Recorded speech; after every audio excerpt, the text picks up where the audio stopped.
G'day guys, welcome to Let's Start. Today, I've had a couple of people contact me with some questions about how do I manage a family of 5, how do I help Pat run a business, how do I keep time for myself, and how do I balance everything? Well, truth is, I don't know. I don't. I honestly do not balance anything. Everything is about quality of time, not amounts of time. There's actually been a couple of books that I've read this year which I've actually lent one of the main ones out, which Pat will hopefully be able to edit in for me, a little example down the bottom, but it was The One Thing. So what I learnt from this, focusing on one thing is very beneficial for everyone, but at the same time, as a mum or as anyone, as a parent, as a person, you don't even have to be a parent to have to multitask, but understanding the consequences of multitasking has really helped. So when I can't be 100% focused on something, I understand that parts of me are then spread over multiple things.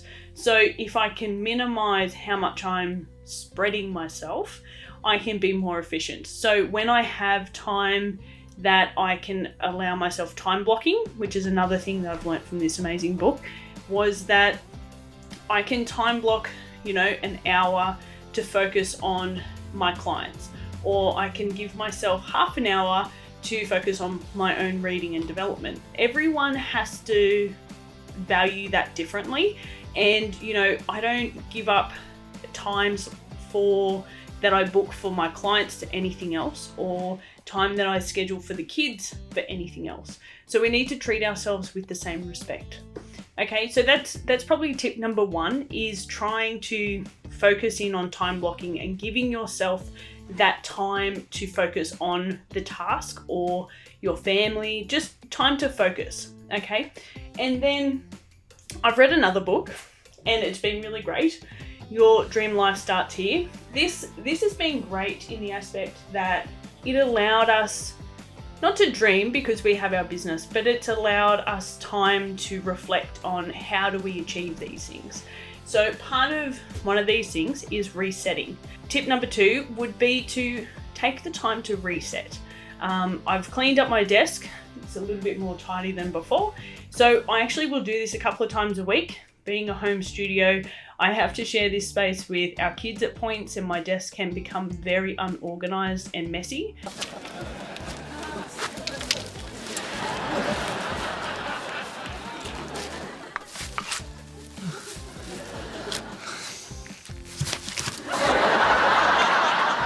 So taking that time to reset is really great. So that's resetting my workspace is one of those. Number 3 would be reviewing the week that was. What did I do really well? What I could have done better? And what I didn't even get close to. And if you have an electronic diary or journal, what works for you, continue to do that. But for me, writing things down is what keeps me a bit more organized. Some weeks, you don't always succeed at achieving it on a Sunday. But if it's a beautiful day, I'll sit outside on our back patio sort of space that we've set up. And while the kids are playing, I'll have a cup of tea or a cup of coffee and I'll review my week. As I said, what did I do really well? Not so great, what I didn't even get close, and what must be done next week. So I will look to the week ahead and set out some tasks reviewing the week that was as well. And then I also correlate that with some of my month goals or strategies. So, setting down and resetting your time is really helpful, but as long as you're working towards a goal. So that would be number 4, making sure that you've got some really strong outline goals or strategies. And if you need some assistance with that, we can definitely help. It's really about, because it can be business or personal. I personally apply everything that I learn from life coaches or business coaches to every aspect of my life. If it works and connects with me, it doesn't have to just work for my business or just work for me. We are one person and I respect that. I'll set out goals for each month. It can be simple things like trying to think off the top of my head, some healthy decisions, you know, exercising or less screen time or more connection time with the kids.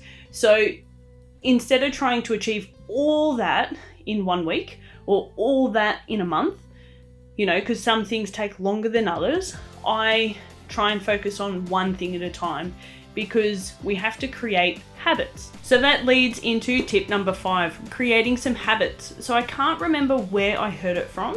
It was when I was younger, and I heard that it takes about 21 days to set a habit. While recently I learnt through the One Thing was that it can take up to 66 days. Wow, that blew my mind. Okay, no wonder why in the past when I've tried to set a new habit that is potentially fallen over before the month is over, it helped me understand why I wasn't successful with setting some habits in the past. So now 66 days. Okay, how can we make that successful? I created a link chart.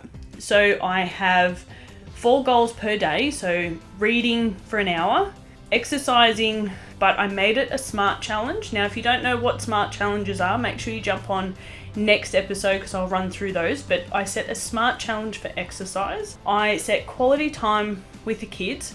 So that can be one-on-one. Everyone's quality time is going to be different.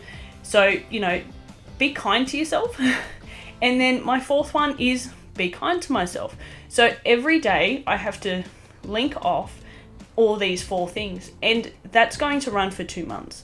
Now, the reason for 2 months is hopefully that's my 66 days. I would have to sit down and double check that. By setting up these links, as a person who is a pen to paper kind of person, I feel like I've achieved something by having these links. And again, these links were a part of this One Thing book.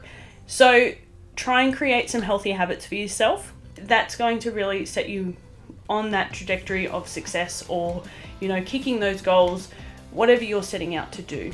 So I hope this has helped you. Enjoy the tips, and remember to reset, review, be kind to yourself, and create some habits. All right, we'll see you next time. Bye.